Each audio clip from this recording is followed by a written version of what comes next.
ভোটমুখী নন্দীগ্রামে মন্দিরের রাস্তায় কি জয়ের রাস্তা হতে চলেছে? কোন পথ ধরলে মন্দির পায়? তৃণমূল প্রার্থীর রুটম্যাপ তো এমনই। মন্দির দৌড়ে শুভেন্দু অধিকারী কার্যত পিছু নিয়েছেন তৃণমূল প্রার্থী পবিত্র কর। তবে কি বিজেপির হিন্দুত্বের লাইনেই ঢুকে পড়ল তৃণমূল?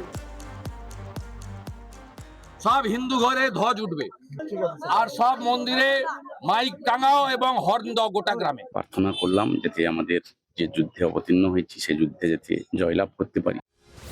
ভোটের নন্দীগ্রামে কি রামই ভরসা?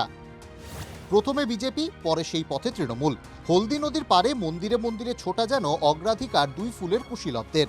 নন্দীগ্রাম 1 ব্লকের জানকীনাথ মন্দির এলাকায় রাম সীতার মন্দির হিসেবে পরিচিত। সেখানে কয়েকদিন আগে এসেছিলেন শুভেন্দু অধিকারী।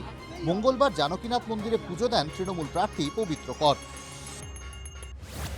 2016 সালে যখন প্রথমবার নন্দীগ্রাম থেকে বিধায়ক হন শুভেন্দু অধিকারী, তখন সিংহবাহিনী মন্দিরে পুজো দিয়ে প্রচার শুরু করেছিলেন। এবার মনোনয়নের আগে সেই মন্দিরেই তৃণমূল প্রার্থী।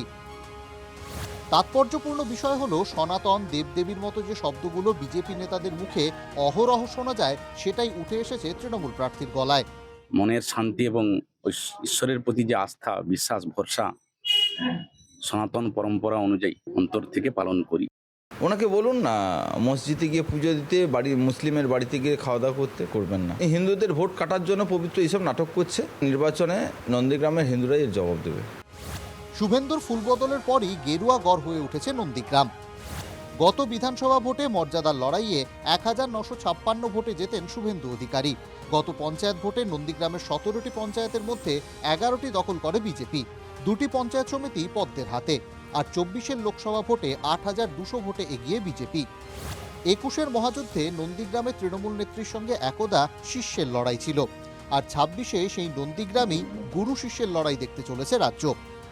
গতবারে যা হয়েছিল এবারেও তাই হবে। যদি গুরু শিষ্য আপনারা ভাবেন তাহলে তাই হবে। মার্জিন নিয়ে লড়াইটা চলছে, জয়লাভ নিয়ে নয়। তৃণমূল কংগ্রেসের প্রার্থীকে বলবো আগে তাদের গোষ্ঠী কোন্দল সামাল দিক, তারপর তারা জিততে আসবেন নন্দীগ্রামের মাটিতে। কখনো রেয়াপাড়া শিব মন্দির, কখনো জানকীনাথ মন্দিরে মাথা ঠেকানো। শুভেন্দুর রুটি যেন অনুসরণ করছেন তৃণমূলের পবিত্র। গুরুর পথই শিষ্যের পথ, নাকি গুরু মারা বিদ্যার ছক? এই নিয়ে তর্ক থাকলেও অনেকেরই প্রশ্ন, তবে কি নন্দীগ্রামে নরম হিন্দুত্বের রাস্তায় তৃণমূল? নন্দীগ্রাম থেকে কনিষ্ক মাইতির রিপোর্ট, TV9 বাংলা।